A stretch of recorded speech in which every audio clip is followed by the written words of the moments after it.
Hello, everybody. weebrabbit here, and welcome back to the Otaku Overload Podcast, episode 56. And right away, Happy New Year to everybody. This is the first episode of 2024, and man, we were away for a bit. Wasn't even that long. It was like 2 weeks, but it feels like it was a long time.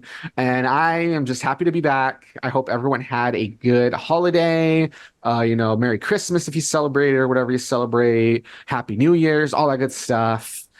And yeah, I'm just excited to just dive back in, talk about some stuff, and just, get back to the grind, basically. So for anyone who's listening, hope you all are doing well.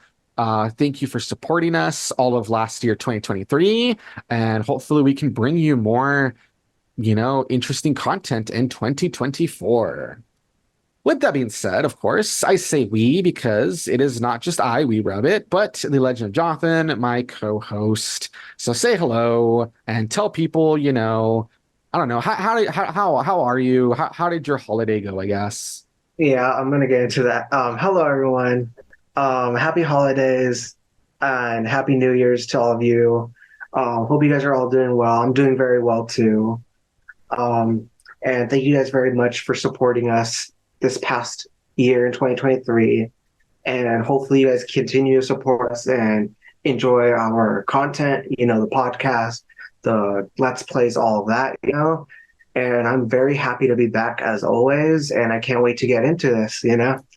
Nice. And yes, I know the podcast, some episodes do very well, some do not. So Hmm. just, we're trying to grow, we're trying to do stuff all the time, and just anyone who supports us, even if you only listen to certain segments or, whatever, it's really appreciated, obviously, whether you're watching on YouTube, maybe there's some people that watch on some sort of other platform, thank you, thank you. So, yeah. Hmm.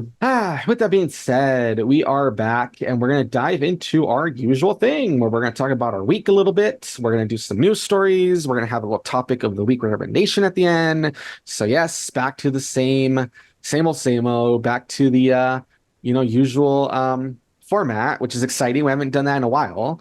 So if you're already Legend of Jonathan, take it away. Tell people a little bit of what you've been doing, recently. Yeah, I'm about to get into it. So recently, I was just catching up with some games. I beat some of them. There are games I have talked about before, like Mario RPG. I did finish it and beat it. I thought it was pretty good. And then I watched some new episodes of Darling and Franks, which I'm about to talk about. I watched episodes 7 and 8. Nice. Episode seven's called Shooting Star Moratorium, and episode 8 is called Boys X Girls. And yeah, I'm about to describe them both, real quick in summary. Nice. I'm just So I'm real quick before that. What is a moratorium? it's like prohibiting someone from an activity temporarily. Yeah, I'm looking it up. Interesting. So you looked it up earlier, I'm guessing. Hmm. Okay, so it means something that's temporarily prohibited. Interesting. Okay, cool. Let's see how that ties Hmm. into the episode. See if I kind of you jog my memory a bit. Yeah. So episode 7 is that, the last episode, 02 and Hero had teamed up, and it was a really good success. And Dr. Franks was watching like the fight, and he was really how do you call it? He enjoyed the fight very much, and he told 02 and Hero that now they were permanently assigned to Squad 13, and they were like officially like Frank pilots and parasites. And so basically, because of that, this episode kind of talks about it and how because of that, Squad 13 got rewarded a vacation to a nearby beach. And oh my God, like the moment they said vacation and they show like the beach, I'm like, Beach yeah, yeah, episode. exactly. And Even then like, here in a dystopian, war thing, there's still a beach episode, huh? yeah. And so I was like, oh my God. And then I was not surprised because it was episode 7.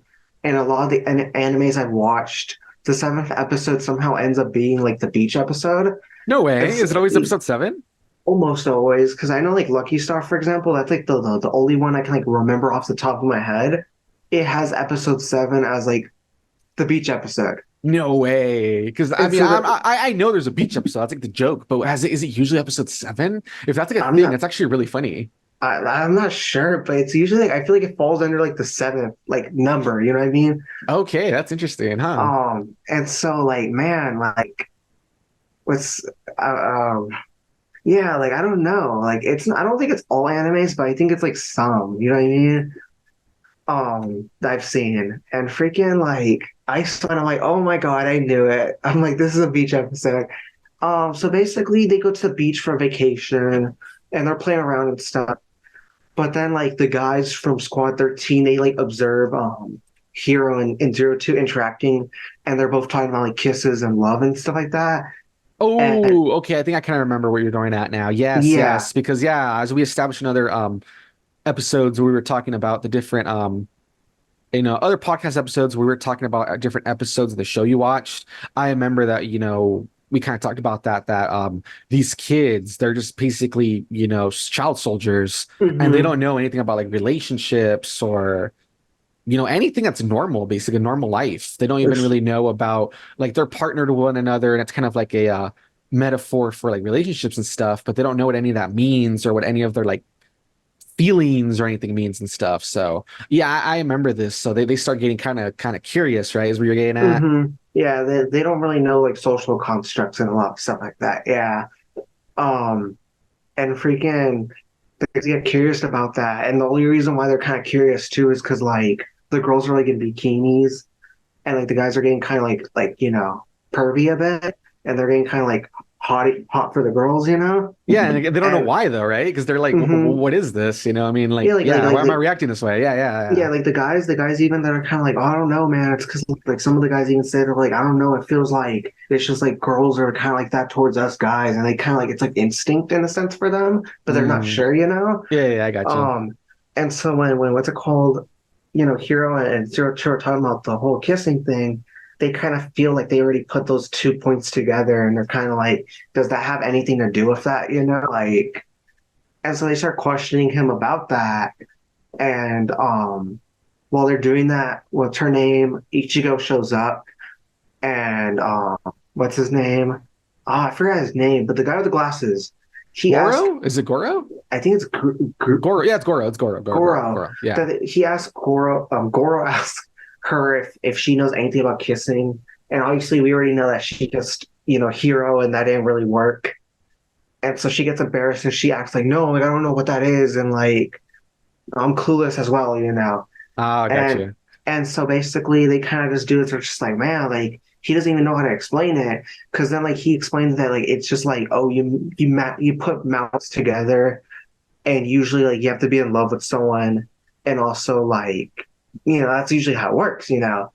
And then like basically like the guy, I forgot the short guy. He tries to kiss Hero because get it, they're in the same squad. And so Oh, he's like, by nice. doing that, maybe it'll help them out. That's And so funny. he freaks out. And he's like, man, like no, like you can't kiss me. And he's like, why not? He's like, because it has to be someone you love. He's like, well, I think he even tries to say some dumb thing like, I think I love you or something. I mean, he's just trying to kiss his homie, man. Come on. Yeah. We gotta be like Um, that, hero. Like, let your homie kiss you, man. You have to kiss your homies good. You have to kiss your homies good night. um, I remember that um, song. Freaking, what was her name? Senzawa, the like. I don't even know if she ever counted as a VTuber, but you know what I'm talking about. The little mhm, blue girl, and she like had a yeah. song, kiss your homies good night. Oh my god, it was so stupid. Oh man, that was so like, yeah. Oh my Um, god. and so Anyway. basically after that, they kind of do is they just kind of are chilling until someone points out that there's a cave, and everyone's not even sure what a cave is either. And so they're just kind of exploring it all, like, oh, like what is this place? Looks cool. And then eventually, after they Oh, explore the real cave, quick, just real quick. The guy you were talking about, were you talking about Mitsuru? yeah, I think it is. Because there's Mitsuru, Goro, Oh, I know. Hiro, and then Jerome. Oh no. Because Oh is it man, the guy that Mitsu, acts like kind of like emo, like quiet, or was it the guy who's like really loud?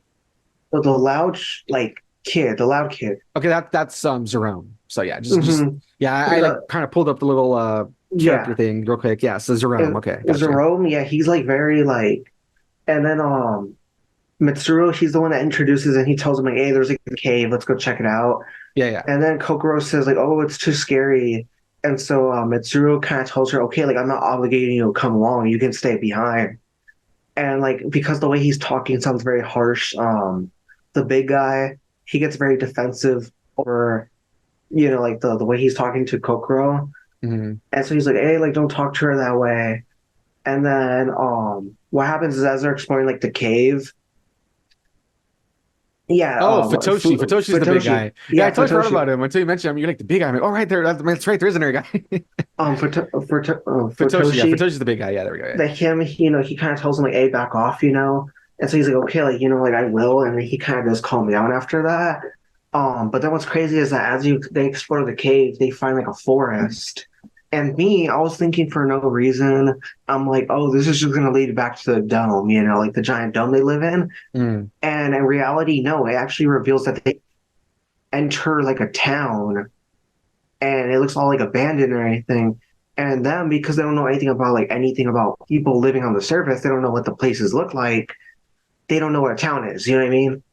And so they go into like a house that's nearby, and the kids are all like, "Hey, like this place looks familiar, but it doesn't look like anything we've been in." And one of the people in the squad, she says she's like, "I don't think that this is the place that we've been in. I think this is like the model for what the house we live in looks like." And then later as like Kokoro's looking around, she finds like a book on the floor that says um something about your first steps to childbirth, how to like raise a happy baby or something like that. Hmm. And that's when Mitsuru shows up and she tells her like, hey, like you need to be careful. Like sorry if I think he even kind of tells her like in a harsh voice, but he tells her sorry anyways, kind of like saying that like, he's just trying to give orders of hey, like be careful. Yeah, yeah. And like you can kind of tell from like that moment on, she starts to kind of like fall for him. You can kind of tell too, like the way they interact with each other. And then She's like, Mitsuru, how can you be so flippant yet so desirable? Because he's yeah, treating her bad, I guess. Weird, right? But okay. yeah.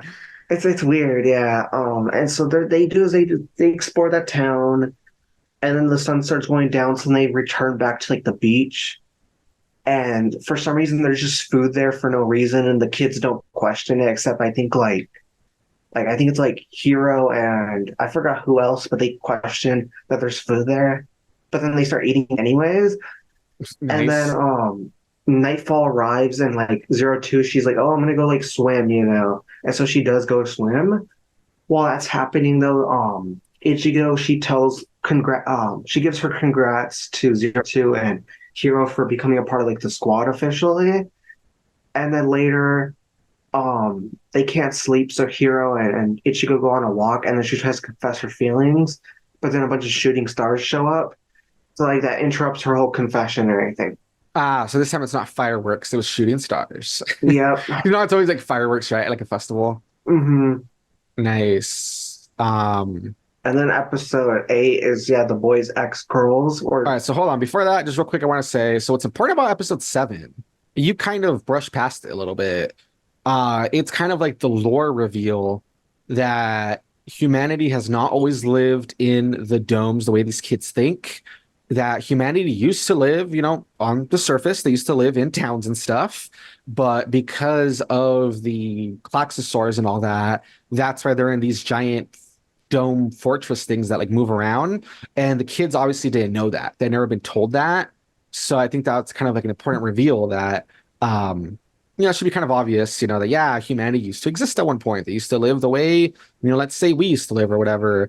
But yeah, because of how stuff went down, everything's really different now. It's like more dystopian. And these kids have never even been taught about any of that. So that's kind of interesting that they're kind of yeah, finding a little bit of like the truth about like, oh, things used to be different.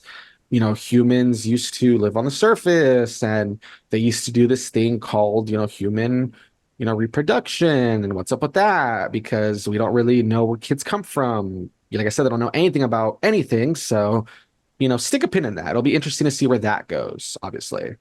yeah. All right. And then Oh, episode 8. yeah, episode 8 is that they're like in the middle of like a mission. Like it's like a Klaxosaur, but then the Klaxosaur is like acid beam kind of like shoots everyone. And at first, everyone's like, oh, okay, like that didn't hurt. That's not like burning anything. It doesn't smell. Like I think the only thing they kind of know is that it's kind of sticky and it's kind of like sap. That's kind of it. And so they're all getting ready to like kind of like finally finish off like the Klaxosaur. But then for some reason, it affects the girls and their uniform. Oh, And of so it course, starts, of yeah, course. right. And that's where it was kind of like, really, guys, like, and so Only it them, starts, right? yeah, and so it started burning their uniforms. And because the guys are the pilots and they're looking down at this view, they start getting kind of like they start getting turned on by it, basically, Yeah. And and they don't tell the girls until like Hero kind of tells like 02, and he's like, hey, like by the way, your uniform's getting like ruined, Yeah. And then she's like, what? And then like the guys even tell him, he's like, hey, don't tell her. And when they say that, that kind of implies that it applies to everyone there, like. Oh, wow. And so all the girls freak out. And then after that, that's when the girls are like, oh my God, you guys were being like pervs, weren't you? And like I think the guys don't even like deny it. That's the problem too. And so Nice. Oh they're my just kind God. of like I don't know. It's just like, and then that one dude, oh my, how did I forget his name? The guy again, the Which big one? guy, The big guy, Futoshi? Futoshi. He compliments Kokoro saying that he thought she was like very beautiful, but then that doesn't make it better. You know what I mean? That's just kind of like awkward. Oh boy. Oh Um, yeah, put a pin in that, guys. mm, Futoshi and his thing for Kokoro. Put a pin in that. yeah, put him in that. Um, and so he's just like, oh, I thought you were very beautiful. And obviously, before this in the last episode, he was very like affectionate towards her. And the last episodes before that, same thing, he's very like defensive of her and a lot of other stuff, Hmm. Um, and so in this episode, yeah, he yeah, he tells her that and she gets awkward. And then Hero, instead of making the situation better, he tells everyone there, hey, it's okay, guys. It's 02 says that like it's okay for parasites to be very pervy or a little bit pervy. Isn't that right, 02? And she like looks at the camera zooms to her quick, and she's like, mm-hmm. Oh my And God. then that makes the girls even more mad. Oh my And, God. and so that gives them It's like so dumb. ideas, you know what I mean? Yeah. And so what happens is like the girls they put like a little line between the dorms and they kind of make this whole like thing where it's a fight between the guys and the girls of like, who's allowed where, who's allowed not where. And so like the kids they start fighting between each other. And then 02 eventually she starts to like team up with the girls kind of mess up the guys more. And then at one point, that one lady, Nana, she steps in and she gets mad at the kids for their behavior. Yeah. And Because if that's I when the remember, isn't it like 02 doesn't really care, but she kind of is just like having fun. So that's why at first, when the girls are like, no, don't go with the boys, she's just like, I do what I want. And she's just like going wherever she wants. But then later she does to kind of team up with the girls because she's like, this will be fun. I want to mess with the boys a little bit, right? Something like that, if I remember. yeah, kind of like that because she was still hanging around with Hero and the guys because she eats lunch with Hero. And so that's what kind of pissed them off because she was just casually crossing the line and Yeah, eating that's with what I'm saying. them. If I remember, Hmm. yeah, because like 02 doesn't care. Like the girls are all mad, and she's like, "You guys are like kind of dumb." Yeah, She's like, she "I'll thought do they what I were being want. kiddish. I want to Hmm. be with my like darling or whatever." So she'll just do whatever. But if I remember, then yeah, she does kind of team up with the girls. She's like, "Okay, this looks like it'll be fun. I'll help you guys out, right? Something like that, Hmm. right? Yeah. Yeah, and so basically Hero and 02 they end up having fun over the situation because he chases her down. And it seems that it's kind of weird because you think that, oh, like it's because they're kids and they're having fun, whatever, right? And then like when you look at the girl side, what's her name?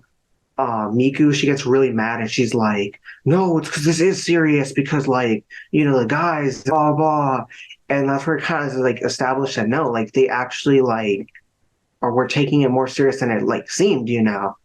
Um, and so there's that whole thing where how do you call it Yeah. that? Yeah, that basically like she takes it serious, and then the girls kind of saying, "Hey, we need to apologize to like the guys," and the guys are talking about it too, and they're saying about how Kiro tells them like, "Hey, we need to like be more like aware of our partner's feelings and like actually know that they're like human beings that have emotions and stuff and all that." And so they decide to like apologize too. Like the only person that's not having it is Miku. That's the only person that's not having it. She's like, Yeah. no, I have to be right. And as she's about to leave, it's when 02 leaves before her, and she's like, "Oh no, like like you might as well have time because if not, like you guys might like die or something like that." So that leaves them questioning it. And then when Miko like leaves, she ends up in like a room, and everyone else is looking for her. And it's like a sealed off room, by the way. And so when she's in there, she sees that there was like a picture of previous members of like Squad 13, and that like makes her freak out more because 02 had just told her that they might die. And so when they enter the room, that's when they look at the picture and they're like, "Hey, who are these people?" And they're like, "Oh, this might be like the previous Squad 13," and that kind of brings them to the awareness that they might get killed. You know what I mean? At one point. Yeah, yeah. Yeah, so if Hmm. I remember, the important lore thing here is what you just described at the end, where, I'm trying to Yeah. remember, because I remember, like a thing where 02 just didn't really give a crap. She was just doing whatever she wanted. I remember that. And then, yeah, I remember something like that where, yeah, there's just like another, I don't know if you call it like a lore drop. It's like another little important thing where they hadn't really ever thought about their mortality and they had never really questioned about why is there rooms and stuff in their like dorm where they live that are sealed off? And that's where they kind of realized the first time that like, oh, we're like disposable. Like there was a Squad 13 before and they all died. Hmm. And that's what kind of makes them realize like, oh crap, like, this is serious. We could totally die.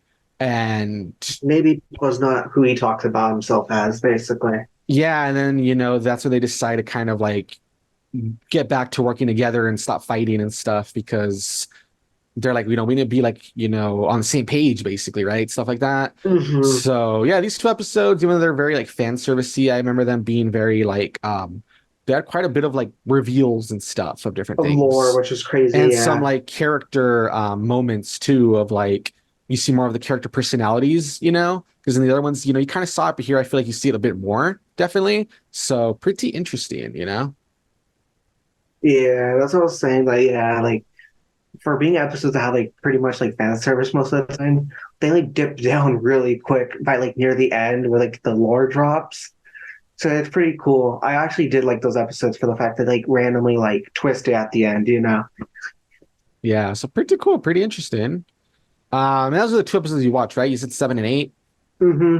All right, so you are getting there. Not bad. You still have a ways to go because I think it's like 24 episodes, but you are, a third of the way through, so that's not bad. So cool, cool, cool. Yeah.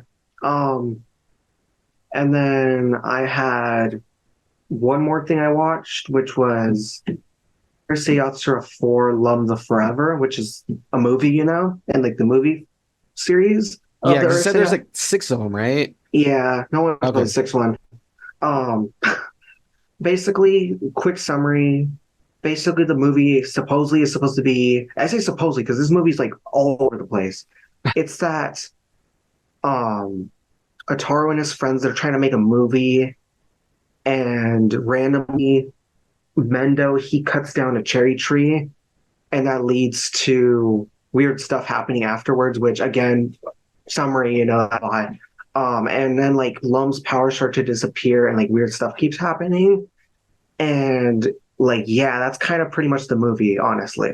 Like everything Really? else is, yeah, That's because it. They cut down a tree and weird stuff starts happening. Like, okay. well, it's because there's more, but then like I'm telling you, like it just makes no sense because it's very like symbolic. But Oh, then weird. like, there's so much got cut from the movie, like it's only in the script. And then there's Oh, other okay. stuff that like basically happen where like um how do you call it? Like there's some other stuff where like there's scenes that just don't connect. Like it just doesn't connect well. Why? I don't know. And like the antagonist, I will say that the Oh my God, antagonist, you're right. Like if you look it up on my enemy list, that's literally all it says that a tree got cut down and Lum loses her powers and weird stuff starts happening. That's literally all it says. And it yeah, even says right here, thus begins the strangest and most lyrical of the Urusei Yatsura movies. yeah, dude, I'm being for reals. Yeah, that's the That thing. It's is weird. Like why? What is because that? okay, it's because the creator of the movie, the director, Kazuyo, that man, where his name was right there. But that he was so stressed with like the anime, like directing the second half of the anime, and also with like like the like a bunch of other stuff. And so basically he tried to make a movie that kind of like said like for all these kids that are watching it to kind of wake up and stop being obsessed with the series. Uh, And then okay. no, yeah, like legit, like that's the thing. He's trying to make it deep, but like the problem is like the ending is the only thing that kind of like I would say makes sense, but like everything else makes no sense.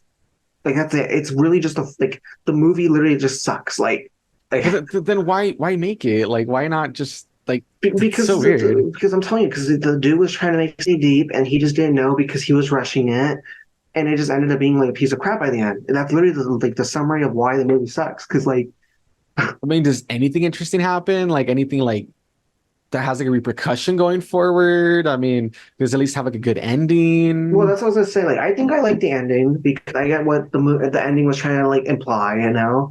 And Lum does get her powers back. The antagonist was more interesting, even though it doesn't like appear until like the end, like appearance wise. And it is like the tree because the spirit there's like a spirit within the tree that someone actually explained what the lore of the movie is. It's that it feeds off of people's memories and like, dreams and stuff like that, but it also drains people's energy, like literally. And so what happened was that because in like a cut, well, I was gonna say cut scene, but that sounds like a literal scene. There was a cut scene that was in the script where Mendo's grandpa was explaining that there was a priest and a Oni princess, and Mhm. that basically the princess got um sacrificed to the tree, and then there the priest he kind of like died trying to sacrifice the princess, you know. And so basically Lum represents both like the priest and the princess. And what happens is that because so much stuff is happening within the town, including like Lum's powers being lost and all that other stuff, like the antagonist kind of gives up near the end and says that it's satisfied with like all the food it ate, basically in a sense. Uh-huh. And so it says something among the lines of like, "Oh, I already had enough to play with," and so it like disappears, and like Lum starts to come back like to the real world again, basically. While Huh. like while the third movie's kind of weird because um, obviously the main antagonist was literally just like a kid that was obsessed with his own ancestor, basically. Weird. Yeah, this movie is And like the what happens with like Lum and Otaro's relationship? Does it at least develop at all, or no. I mean, this movie really is just like a kind of like a weird anime episode. so it's just like a weird throwaway, basically? Yeah, That is which I mean, so it doesn't weird, matter man. anyways because it's non-canon like basically like five out of the six movies. That is weird. Why, man? It's just so strange, and I don't get it. It's so okay then, Yeah, I I know. guess. That's what I'm saying. Like the ending's like the best part, only because it kind of like shows like Ataro was willing to like, because he also does it. He purposely does it. He kind of like tries to bring back like the how do you call it? He tries to bring back like the moment when he first met Lum, you know, because he goes on a run. Mhm. And so it kind of shows that he's willing to do as well. Everyone else is purposely trying to build up so much stress for like the monster, so he gets like satisfied supposedly. Ataro's kind of thing, knowing that like if he just keeps running, eventually Lum will show up. Eventually, you know. And so near the end, when Lum does show up, he just keeps running towards her specifically. They do like hug each other, but then it's stupid because then like everyone else gets mad because now that Lum is back, they try to shoot him down. Okay. Because you know how like the guys get jealous of Yeah, Ataru, yeah, yeah, so yeah. that's the stupid reason why. Because get it, like I have to shoot him down now. Okay. Sure, man. I don't know. Yeah, I'm telling you, the movie makes no sense, dude. That's it. Like you just have to watch it and be like, okay, then, and that's it. Like it, That's so weird, man. That is just so weird. I know, right? Oh my But it is God. still better than the third one, though. When it comes Oh, to is it? Okay. like that's what I'm saying. Like the antagonist was better. I feel like the music was better. I feel like like at least it had symbolism, at least in a sense. The only thing I will say is like it's just like it's better because like I don't know, the third one just felt really boring. You know what I mean? Yeah, I mean at least it was like more entertaining, I guess. Yeah, and, like I don't know, man. Anyways, I think we should move on. Okay. Was that it for your section then? Just mostly Yeah, Johnny and the Franks and Urusei Yatsura? Okay. yeah. All right, cool. Sounds good. All right. As for me, I watched quite a few things. Same as you, played some things too, but it's stuff we've already mentioned, like, Mario RPG and all sorts of stuff I mentioned before. So it's whatever, right? Hmm. When it comes to anime from this season that just passed, which would be the fall 2023, I'm gonna save that for next week just so that this doesn't go on for so long. I think next week I'll do my little roundup of the fall 2023 anime season. However, I did want to talk about two series that, oh my God, these I have not talked about them in forever because they started so long ago. One, because it just kept having production problems and it should have ended a long time ago, but it barely ended that Christmas weekend. And the other one, it's also ended the Christmas weekend, but not because it had production problems, but because it was so long, because it was 25 episodes. So I'm gonna talk about two anime that I haven't brought them up in forever because it took that long for them to finish, basically, even though they're from like Yeah. a few seasons ago. So the first one is Zom 100 Bucket List of the Dead, which I feel like, man, it's been ages since I talked about that. And that's what I'm talking about. That even though it was only 12 episodes, it had so many production problems where it's like, here's like the first four episodes, then there was like a hiatus, and then here's like another like three or four episodes. And then, I think like from August, there was just like a big old hiatus to like I said, that like Christmas weekend when they released the last three episodes. Like it was really crazy. So, Yeah. oh man, that one just took forever to come out. But finally watched all of it.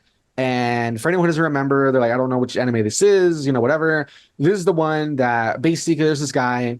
His name is Akira. He's a 24-year-old office worker. He works at like a production company.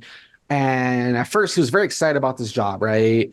And he even shows like his first day, he's remembering that, he went to work, he was excited, and he was tired because he had worked like I don't remember like how many hours that day. When they, went after work to, drink and kind of like have a little celebration because he's like a new hire, he was excited to get home. And that's when out of nowhere, everyone's like, well, back to the grind. And they like, go back to the office. And he talks about how he was there for like 4 days before getting to go home or whatever. Yeah. And basically, that's what his life was. It was always just work. He was always just trapped in the routine and working like days on end and having to sleep at the office and, being abused by his bosses and, them making him do all sorts of work and making him do it over, all sorts of crap, right? Yeah. And so when there's finally like this zombie apocalypse one day, instead of being like, sad that like, oh my God, everything I know is gone, his first thought is he's happy because he's like, I don't have to go back to work. He feels like he's free. It's like so No, weird, right? I would be happy too, bro. And so, it's kind of like a weird social commentary about, especially about, the Tokyo, in the Tokyo, the whole, Japanese working class and stuff. And Mhm. so yeah, he's so happy and basically he starts finally enjoying life because he doesn't have to go to work. He can just sit back and watch stuff and drink and whatever. And as he's doing all that and he's kind of like starting to like experience life finally, he decides to make a bucket list because he's thinking, man, now that I have like this time, now that I'm free, I'm gonna create a bucket list of things I've wanted to do and haven't been able to do because I've been basically like a slave at work. And so he makes himself a bucket list. That's where the list Zom 100 because it's 100 things that he wants to do. Bucket list of the dead. And basically, from there, the episodes are about him trying to, do stuff on his bucket list and meeting up with other people. So one of the people that he teams up with is his best friend Kencho, that they were friends from college. And it's this guy that's part of this like company. I forget what he did, but another office guy, right? And basically another guy that wasn't really enjoying his life or whatever. And due to Akira, he saves them and they're, teaming up and they're having fun, they're relaxing. And this guy, his dream was to always be like a comedian. Stand-up comedian. So he says that he's gonna try to see if he can do that or whatever. And he like dyes his hair blonde and he's always naked for some reason. I don't know. He's just happy to be out of a suit, I guess. I don't know. It's goofy stuff, right? But that's like one of the people he teams up with. And another one is this girl that her name is Shizuka. And she's this like no nonsense girl that she's like a survivor. And she's always like about efficiency and survival, this and that. And he has like a crush on her, Akira. And basically, at first she's kind of avoiding him and she says there's no point in teaming up. And, like I said, she's very like kind of like robotic and it's all about efficiency and it's all about just whatever she thinks is necessary to survive, not having any fun or enjoying herself, just survival. But over time, obviously, they're able to convince her to team up with Akira and Kensho. They're able to convince her, and she kind of joins the team, and we kind of see some of her backstory and her trauma of why she's like that, and how she starts to open up and enjoy life as well. And Yeah. then this is the surprising part, and all the promotional stuff and like the intro and stuff, it shows some sort of blonde girl with a samurai sword, and you're always kind of wondering when is she gonna come in? When is she gonna come in? Because it takes forever for her to show up. Dude, she literally does not show up. There's only 12 episodes. She does not show up until episode seven. No, episode 8. Damn. So I don't know why it took so long for her to introduce her. Very strange, but they finally introduced her, and she's pretty fun. Her name is Beatrix, and she is a Oh yeah, she's uh, hot.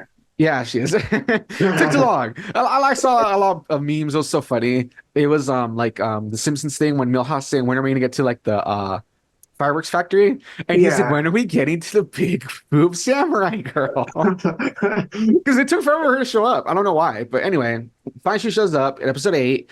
Her name's Beatrix. She's a German otaku that she traveled to Japan because she loves it, and so she like wears armor and she has a samurai sword. She's pretty badass, to her credit, and she's really fun.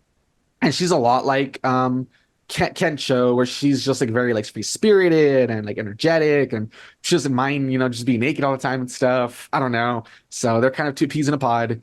And yeah, basically she joins their little group, and eventually, well, first the three of them, the original three, Akira, Kensho, and Shizuka, they decide to leave Tokyo and they're going to go to the countryside to where Akira's family is from. They're from like this little village. And along the way, that's where they finally meet Beatrix. And basically, it's all about them, on their way to Akira's hometown, like in the countryside. And yeah, over, the course of the series, it's basically about, enjoying life, trying to live it to the fullest, trying to, achieve some of your dreams and stuff like that, so it's very goofy, it's very silly, but it's mixed with a zombie apocalypse, and it's very much about these people trying to be like, we might die, so let's try to enjoy life the most we can, and let's try to do some of those things we've always wanted to do and been too afraid to do or never had the time to do. And that's basically Hmm. like the best way to describe it. But it has its action, it has its comedy, it has its more serious moments. Of course, like I said, when you get like the backstory for each of our for people, and even some of the side characters and stuff, about societal pressures and not fitting in or feeling like you have to like fit into certain standards, stuff like that. So I liked it. I thought it was pretty good. I really enjoyed it. I had fun with it. It's very colorful, which is really interesting, and even though it's like a very serious setting, it still has its fun. It has a lot of its gags and stuff like that. You know what I mean? So I Yeah. enjoyed it. I thought it was really fun, and I recommend it. I think it's like a fun watch. And now that it's all out, there's both the subbed version and there's a dub they're working on. That I think the dub, as of me recording this, it is up to like episode. I think it's like up to like episode like 8 or 9. I think. So the dub's still taking a little bit longer to finish up, but pretty soon you can probably watch it either way, subbed or dubbed over on Crunchyroll. And yeah, definitely I would give it a pretty good rating. I would give it like a, 8 out of 10, maybe like an 8.5. I think it's, really fun, has, some good commentary and stuff. And like I said, it's like really colorful, really good animation, all sorts of stuff. So definitely recommend it, you know? Nice. Yeah, yeah, yeah. So yeah, Zom 100, finally they were able to get it done because oh my God, that one should have been done. Like if it actually followed that started like in July, yeah, it should have been done by like maybe somewhere in September or something. Maybe in like, I don't know, before that. I don't know. It just took forever to come out. It was crazy. Yeah. Yeah, crazy, crazy stuff. And then the other one I watched that, like I said, this one took forever because it was 25 episodes. So it was kind of a bit of a long one. because this one also started back in July. Dark Gathering. Oh yeah. Yeah, you may remember when I mentioned that like a while ago. So Hmm. this one, it's been a while since I talked about it, so I'll just kind of, kind of briefly the synopsis again. So this one is like a horror, supernatural, anime. And basically, the whole premise is that there's this guy, his name is Kitaru, and when he was younger, he got cursed by some sort of a demon or whatever, right? Some sort of a Hmm. ghost, some sort of demon. He got cursed. And the curse that left on him is that him and one of his childhood friends, each of their hands got cursed that, like, basically, it's like their nerves or something like that. When they take off the glove, each of them like on a different hand, it looks like it feels like a bunch of like little hairs, like little strands coming off of it, but it's actual nerves that are just like Hmm. growing out of their hand. It's like really like gross looking. And not only that, but he can like sense the supernatural. He can sense ghosts around him and stuff ever since he was cursed back in the day. And since then, he's been kind of trying to get over, his trauma because, in high school, he was kind of a shut-in, but with the help of that childhood friend, he was able to get over it. And he's, in college and he's working as like a private tutor, blah, blah, blah. And he has this, childhood friend. Her name is 𝐤𝐤𝐤, and she gets him a job as a private tutor. And he starts tutoring her cousin. Her name is 𝐤𝐤𝐤. And 𝐤𝐤𝐤, she's this little girl that she was born different. She was born that she has like two pupils in each eye. It kind of looks like a little skull. And she's able to see into the spirit world. Actually, no, I don't think she was born with it. I think it's when she was like in a, I don't remember who she was born with it or if it's after she was in a car accident. I don't remember that I detail, think it but the was point something like is, that. yeah, I don't remember, but the point is, regardless, she has the weird pupils. She was in some sort of car accident. She's able to see ghosts. And in the car accident, she lost both parents. And basically, she saw that as her parents were dying, there's this demon that stole her mother's soul. And so ever since then, that's why she's dedicated herself to trying to hunt down and exorcise demons. So she teams up with Kitaru because, they obviously talk things out, blah, blah, blah. They recognize that, they both have powers or whatever. And Kitaru's whole thing is that he would like to lift the curse that's on him and his friend. That way they don't have that weird hand thing going on. And for 𝐤𝐤𝐤, obviously she wants to get revenge on that demon that, stole her mother's soul. And so basically, 𝐤𝐤𝐤 teams up with Kitaru. She tells him that it's possible to remove that curse if they're able to like defeat that demon, blah, blah, blah. And she kind of introduces the idea that she, as an exorcist, not only is she like really good at fighting all of these like demons and ghosts and stuff, but she is able to basically trap them and make them do her bidding. And that's where it gets really interesting. That there's like this whole power system that's really cool. Where if she has like some sort of a doll, like a stuffed animal, that she does obviously her, supernatural stuff to it, she can trap a spirit in that doll. And Yeah. then she kind of like, locks it down, right? She like binds it and she can then like kind of set it loose on other spirits. And it's really cool because there's like this whole power system where, smaller ones, she might just trap them in like one of those little those little paper dolls you see that they use in all sorts of like rituals. Hmm. Smaller ones she might put in the little paper doll. If they're stronger, she'll put them in one of those dolls. Damn. Then she'll throw all of those dolls together in like her room. And because all of these spirits, because they're evil, the point is that in order to like survive, they feed off of other spirits. Like they attack one another, they kill one another, right? She basically sets them loose on each other and they attack one another. And sometimes, when she does that and they attack one another, let's say there's like five of them, right? And they don't like say this in the anime, but this is just so everyone gets an idea. Let's say like there's five spirits all together, and let's say three of them are like level 20, one of them is level 30, and one of them is level 40. Then most likely the one that's level 40 will like kill all the other ones, and that makes them more powerful until like whoever's like left, and then she's able to basically create what's called a graduated spirit. that they're like these ultimate spirits, that they have all sorts of crazy powers, and she can use them to, again, she kind of uses almost like Pokemon, where she like sets them loose on other stuff they're fighting. So it's Yeah. really crazy. It's like a really cool power system. Or there's like lesser spirits and there's like stronger ones and even stronger ones than that. And she's like basically, feeding them to one another and making almost like these little like agreements with them, where like she'll trap them in the doll by saying, basically, I can exercise you and you'll like cease to exist, or I could put you in this doll and I'll feed you like lesser spirits as long as you like work for me, basically. And most of them agree because they want to keep existing and they want to keep feeding and attacking other spirits. And that's how she has like almost like these like almost, you can almost call them like Pokemon at her command. So it's like really crazy.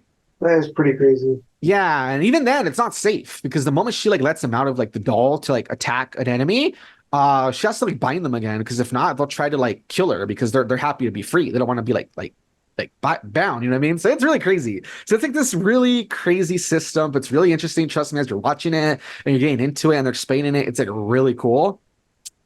And like I said, basically their whole goal is to like go around the Japanese country, like all up and down, the island of Japan, going to different haunted spots and trying to exorcise these demons, and whichever ones are stronger, trying to basically capture them and use them for their own bidding. That way they can defeat, they don't really know which is the spirit that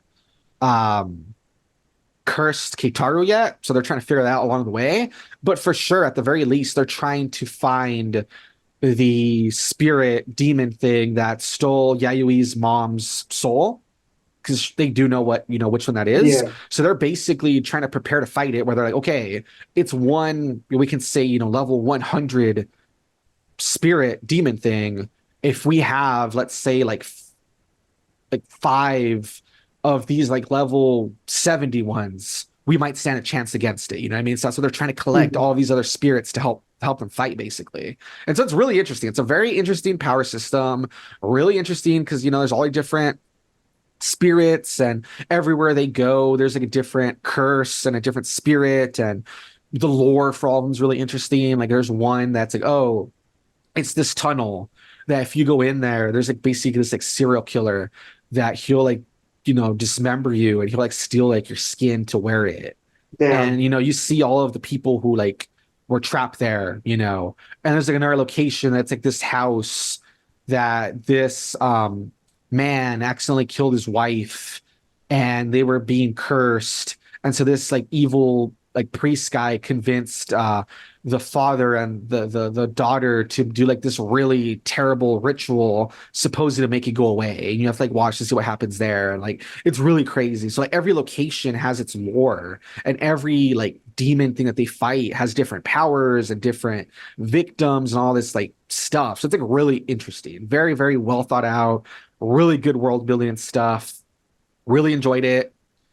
And then I just really want to just share one of my favorite spirits that Yayoi has fighting for her. There's this one that's really cool. And I'm just going to kind of explain the powers real quick, because I'm telling you, this is one of the ones that she calls her graduated spirits she wants to use to fight against like the big bad. Yeah. So it's called the imprisoned demon sergeant who died for his country. In English, if you watch it like dubbed, they call it the imprisoned martyr. Oh wow. And or maybe it's backwards. Maybe in Japanese they call it the imprisoned martyr, and English it was, I don't remember. But the point is, so the demon sergeant, it's really interesting because he's actually not a evil spirit. It's actually this soldier that he was like a total badass, I guess, on, in the war. Yeah. And he had a lot of victims because he mowed down and killed a bunch of enemies. And he actually died of natural causes. He died of old age. But for whatever reason, all the soldiers that he killed in war, they basically like haunt his soul. And so he went back to Japan or whatever, and he has the appearance of he did when he was back in the war. And all of these soldiers that he killed are basically almost like his like minions. It's like really weird. Like they try to like kill him too, but they're like surrounding him, and they like attack other stuff.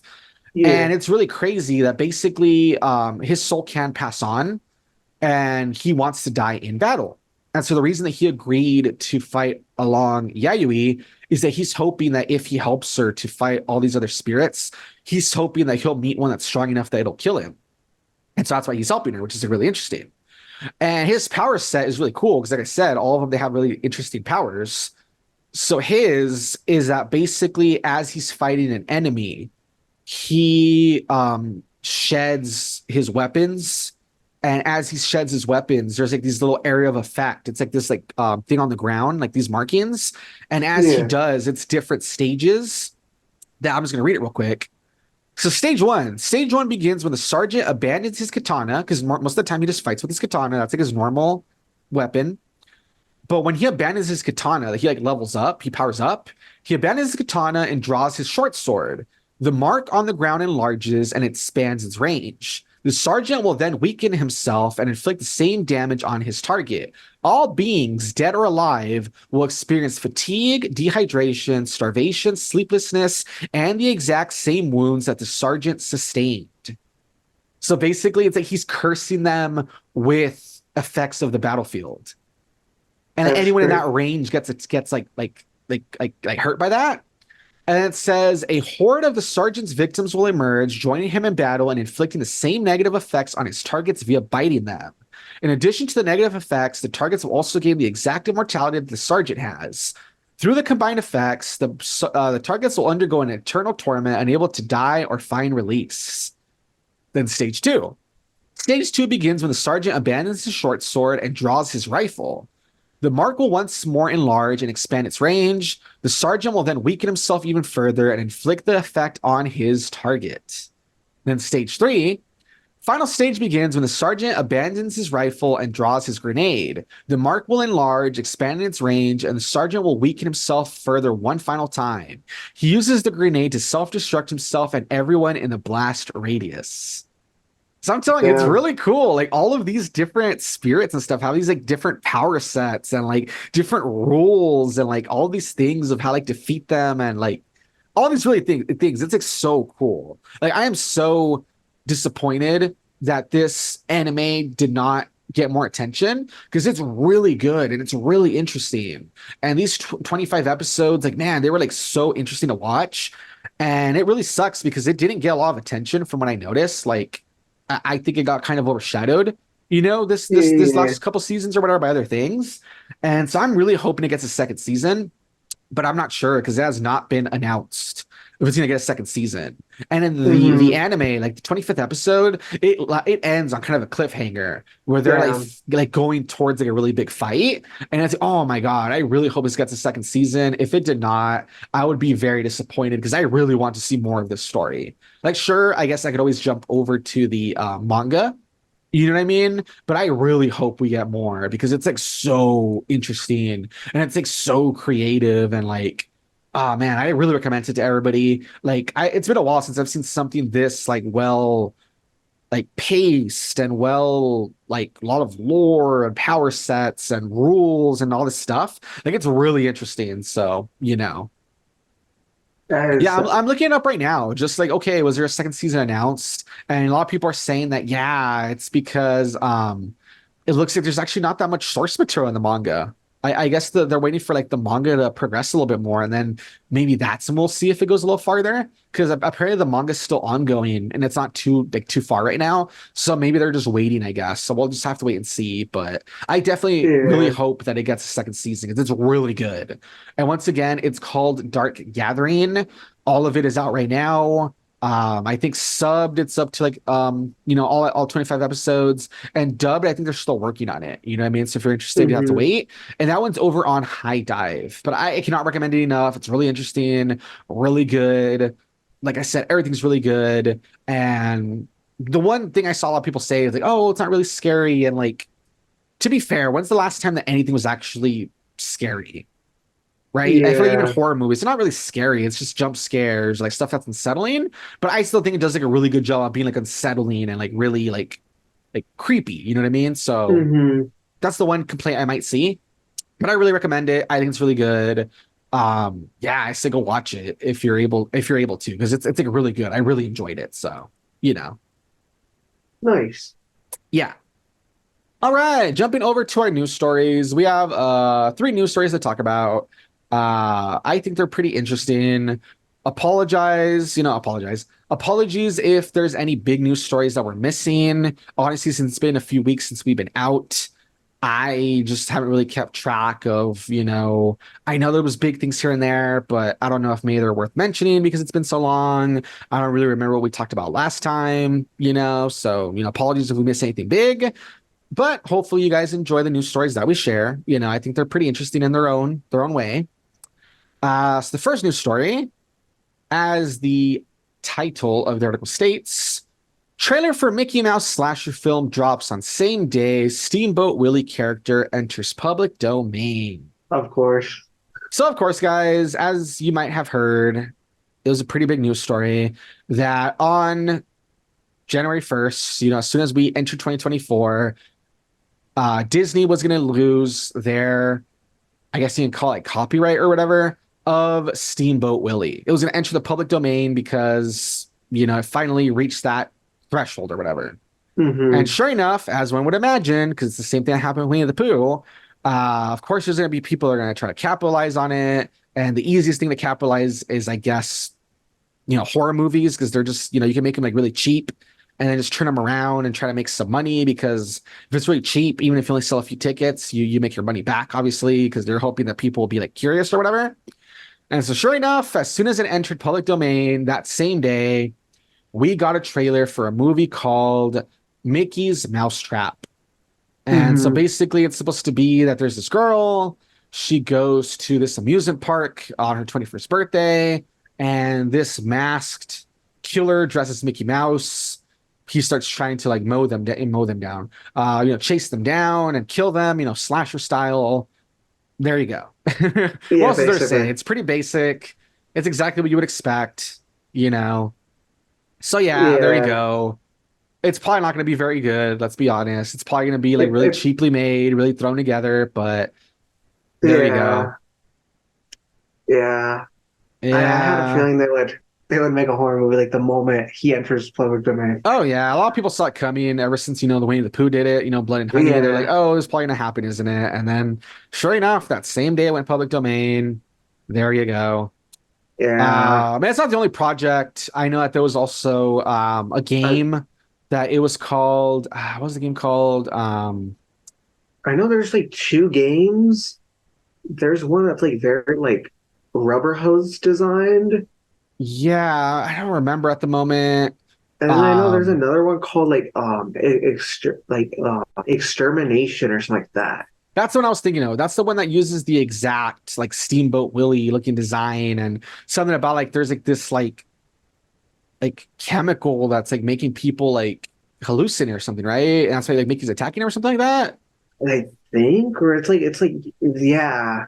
And the rubber hose one is more of like a shooter, and it doesn't look like they're using the exact Steamboat Willie thing. It's just looks like inspired by it. And but that one actually looks like a little better. It looks a little more interesting. It looks like more like it takes place in that world or somewhere. Yeah, it looks like more bendy looking, where it's more of like rubber hose animation. It's more of like, it's like, retro, and it's like a shooter, and like that one looks a little bit better, honestly. If it's the one I'm thinking about, that one looks a little bit better. And then that other one is just like the shooter. It looks all right, honestly. And then, I think there was this movie that was announced. It doesn't look that great. And I'm sure there's going to be more projects, I'm sure these aren't the only ones. These are just like the first ones that dropped so far. You know what I mean? Yeah. And I think I heard somewhere that they want to make that there's even like another one that's being made, a slasher film.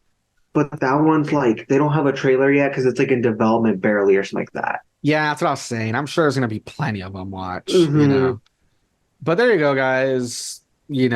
As, the surprise of no one, we already have a bunch of projects to try to capitalize on, Steamboat Willie going public domain. So it'll be interesting to see, what projects are good, what projects are bad, that sort of thing. Because like I said, movie doesn't look that great. One of the games, it looked all right. And then the other one that's more like rubber hose and it's, animation. It's like more like a shooter. That one looked interesting, honestly. So, we'll just have to wait and see what projects get made and where they take this design now that they can use it, So there you go. Yeah. Then our second news story. This is a bit of a update on a news story we talked about a while back. As the title of the article states, new Spice and Wolf Merchant Meets the Wise Wolf TV anime airs in April. Nice. So yeah, as you guys remember, a while back we mentioned that there's supposed to be this. Seems like it's a reboot of Spice and Wolf. But Spice and Wolf, came back. I mean, came out quite a while ago, and there was, two anime seasons. There was like Spice and Wolf, and then the second one was called Spice and Wolf 2. I think they were each like 24 episodes, if I remember correctly. And since then, the series had just been kind of dormant, and people were kind of wondering if those ever going to be like another season, what was going to happen, blah, blah, blah. And yeah, a while back we talked about how yes, there was going to be it's going to be a reboot where they're going to, dive back into that series. And sure enough, we finally got confirmation that's going to be in April, so that is not too far off. And it looks like a lot of the people who worked on it before are returning as, chief director and director and, all sorts of stuff like that. And then the people who voiced the main characters in Japanese, they're returning as well and all that stuff. And I don't know, it says, please look forward to their new journey. So that's the part that's kind of confusing. It almost makes it seem like, doesn't that seem like it should be like a continuation? But from everything I've seen, it looks like it's like a reboot. You know what I mean? So, But that's exciting. Hopefully it'll be good. We've seen that, there are projects that have come back that have done well, like Urusei Yatsura and I feel like there was something else lately. Why can't I think of anything else? I don't know. That's what comes to mind, though. Urusei Yatsura seems like it did well with its reboot, so we'll just have to wait and see how it does. But I definitely would be interested in watching it, and it's not that far away, so that's pretty cool, Yeah. Yeah. And finally, our last news story. Man, this is just so disappointing, and it's stuff that we've talked about in the past, kind of like touched upon, and you'll see what I mean in a moment. But as the title of the article states, GTA 5 source code reportedly leaked online alongside GTA 6 Python code and Bully 2 files. And then it also says Rockstar Games canceled 8 DLCs for GTA 5. That sucks. Yeah, so basically there was a leak, and during the leak, not only did they like release all of the source code for GTA 5, which is kind of cool because I would be really interested to see what the community does with that, right? That'll be kind of interesting. But unfortunately, as they released all these leaks or whatever, as they were looking through all like the files or whatever, yeah, apparently, a lot of people had wondered if they were ever going to make a Bully 2, right? Because it seemed like they had talked about it here and there, and people were always like hoping they would make a Bully 2, blah, blah, blah. But, Rockstar never really talked about it, this and that. And it really sucks that apparently they were working on a Bully 2. Like we now have like direct evidence of it. And not only that, but they were also making 8 DLCs for GTA 5, which, that probably would have been really interesting. Unfortunately, though, this is the part that I said kind of sucks. Apparently, the reason that they did not continue working on Bully 2 and they did not do the DLC for GTA 5 is that they wanted to focus more on GTA 5 Online. Oh, that was very smart. Even though they could have added that to the online thing or something. Well, see, that's the sad part. The sad part is that it is smart because they have just been printing money endlessly with GTA 5 Online. So, kind of makes sense why they did it. But it sucks because, we could have gone in Bully 2. Never got that. We could have gotten DLC for GTA 5. Never got that. We could have had a better online mode for Red Dead Redemption 2. Didn't really get that because, again, they were just like more focused on GTA 5 Online. And who knows what other projects that Rockstar used, all the IPs that Rockstar used to work on. Maybe we could have gotten that, but no, they have been so busy putting out just, GTA 5 Online. That's like the majority of their time. And then I'm sure they also worked, at some point, Red Dead Redemption 2, GTA 6, all that stuff. But it's just so disappointing that, we could have gotten more from Rockstar. And no, in like the last like decade or something, all we've really gotten from them is just GTA, Red Dead Redemption, which not that there's anything wrong with it. At least Red Dead Redemption, both games are really good. But the fact that's all we've gotten, just GTA and Red Dead Redemption, it's like, where's like the Midnight Club games? Where's Bully? Where's, I mean, I doubt they'd ever make more Manhunt, but let's just say, where's Manhunt? Where's all these projects that they used to put out, man? Like, it's so crazy how much IPs they used to put out, all these like really great games. And everything's gone. Yeah, they don't do any of that anymore. All they just do is GTA and a bit of Red Dead Redemption on the side. So it's just like that really sucks. And knowing that they aren't really working on a lot of stuff because they're like putting all their resources mostly into like GTA 5 Online and just microtransactions, it really sucks. It's like so disappointing. And especially now that we have proof, like we have the confirmation through all these like leaked files that we could have gotten at least a bit more from them and just never got it. So that really sucks. You know what I mean? Yeah.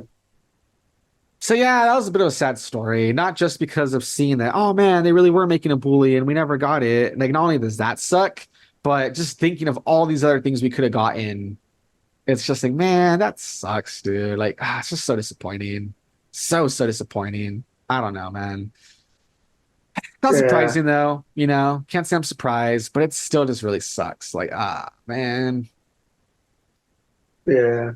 Yeah, just looking at their list, let's see what stuff they made in the past. Obviously GTA, obviously Midnight Club, obviously, like I said, Manhunt, Max Payne they used to make in the past, Red Dead Redemption series. They made The Warriors. That game was actually pretty good. They made The Warriors, the adaptation of like the movie. Bully, of course. Oh, Bully's pretty crazy. What else? LA Noire. Oh my God, they never made more LA Noire. They were supposed to work on a sequel at some point. That never happened. I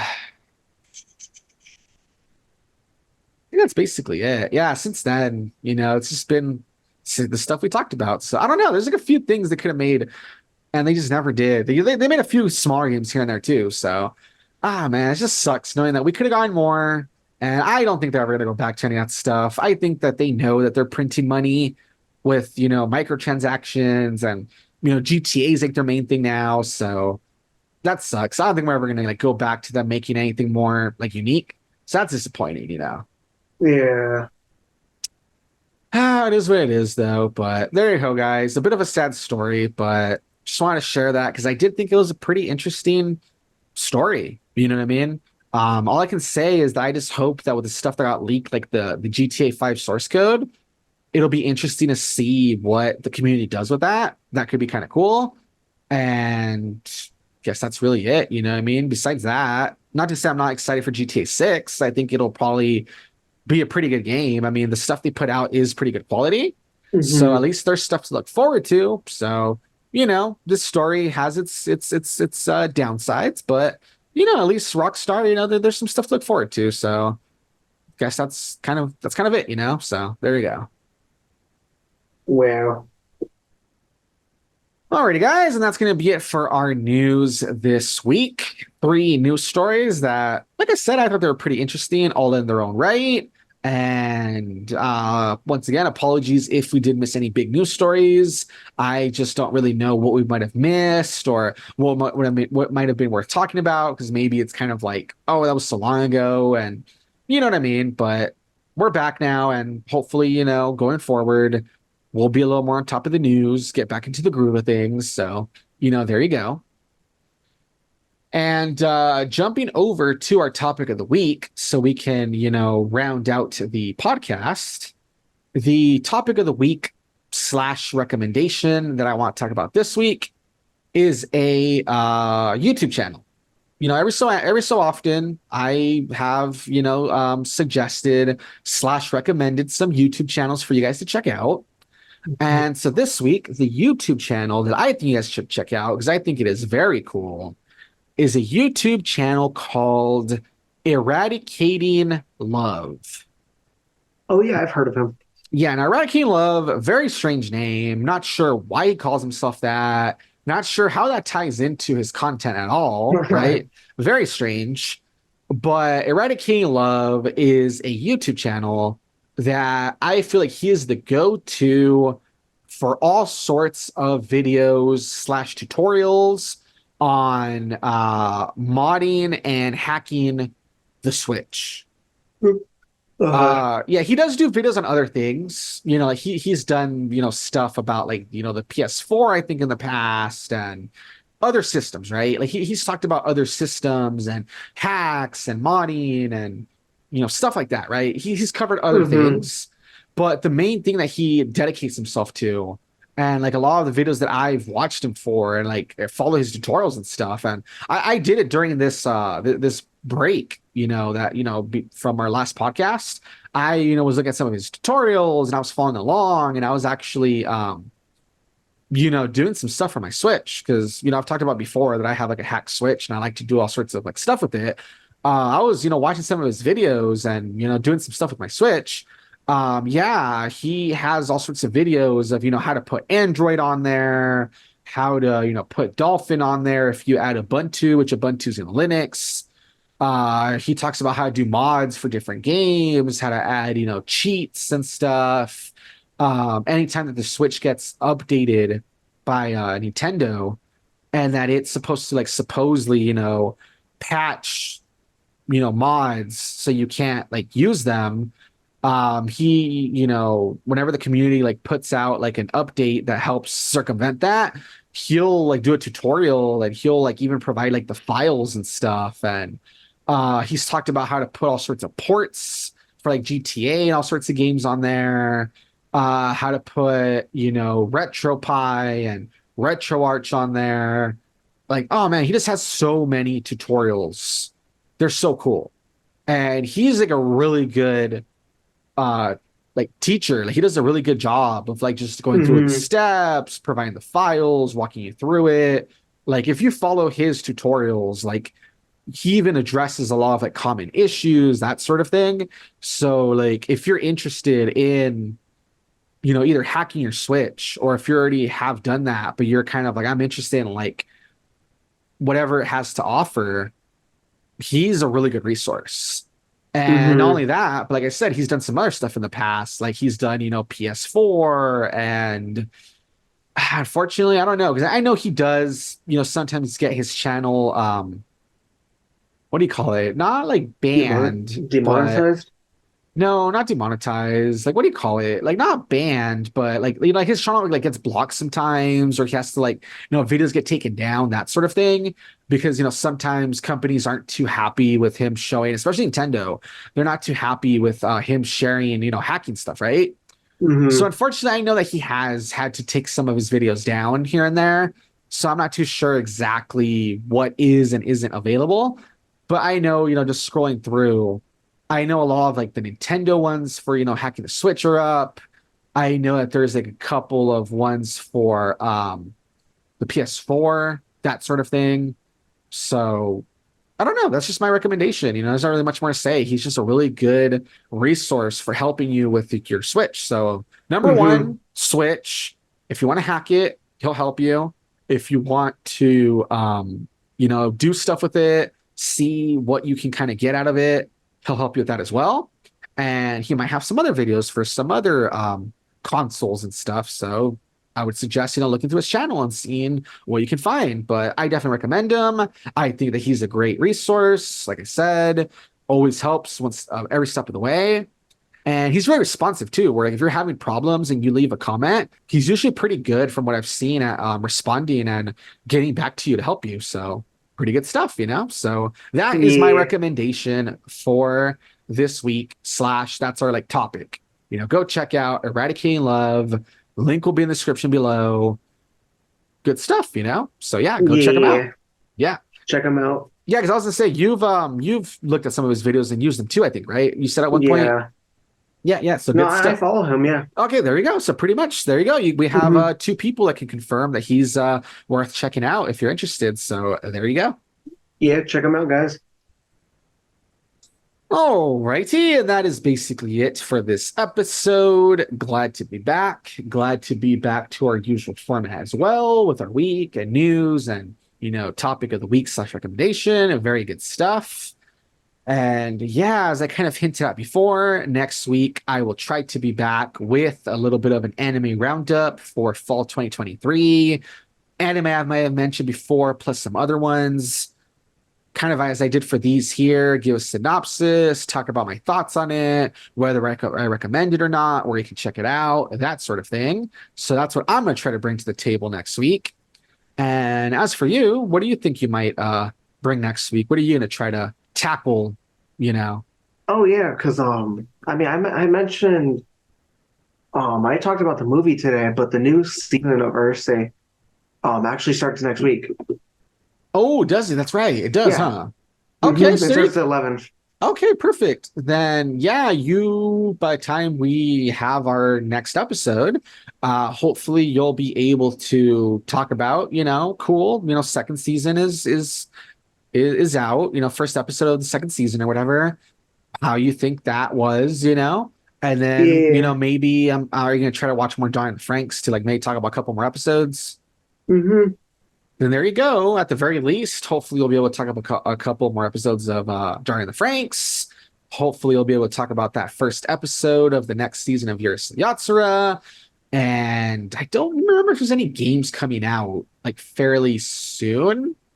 I don't think quite yet. This month, no. Yeah, I think February is when like a lot of stuff's gonna like come out, right? Like I know I'm excited for hmm Persona 3 Reload, for instance. I know that's coming out like beginning of February. So hmm all right, so pretty cool, pretty cool. Sounds like a plan. So you have it, guys. We'll try our best to be back next week. We have plans of what we want to want to change, what we want to share with you guys. So hopefully we're able to. And until then, have a good one. Hopefully you guys enjoy listening to this podcast, and we will see you hopefully next week. Bye bye. Bye bye.